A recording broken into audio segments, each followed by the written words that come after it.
Pourquoi on est ici? Oui, déjà on est ici pour que M. Xavier Bertrand déjà se positionne publiquement sur le dossier Val-d'Une, car pour nous il est beaucoup trop silencieux depuis le début de l'affaire. Donc c'est quand même le président des régions des Hauts-de-France. Le Val-d'Une fait partie des Hauts-de-France, donc maintenant c'est à lui de se positionner. Donc nous on veut vraiment des réponses aujourd'hui, on veut qu'il se positionne sur le projet CGT Alstom SNCF, donc le consortium que nous on propose. Maintenant est-ce qu'il va le faire aujourd'hui ou pas, mais en tout cas nous c'est notre souhait. Encore une fois, on précise, c'est une suspension de grève. On l'a encore répété hier soir à l'actionnaire, c'est une suspension de grève. En aucun cas, nous, on a dit qu'on arrêtait la grève. On laisse travailler les acteurs sur le consortium que nous, on veut mettre en place. Donc il faut du temps, entre 4 semaines et 5 semaines. Donc on a laissé les salariés reprendre le travail.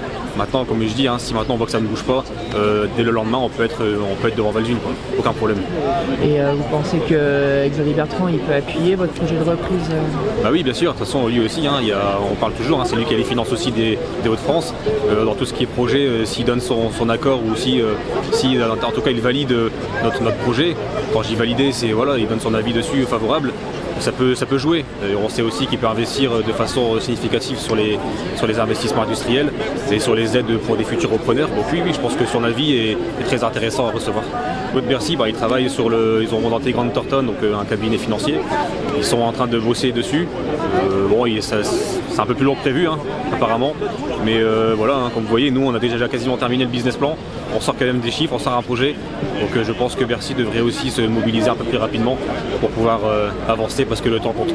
J'ai toujours dit, tant qu'il y a de la lutte, il y a de l'espoir. Donc à un moment, on va lutter jusqu'au bout.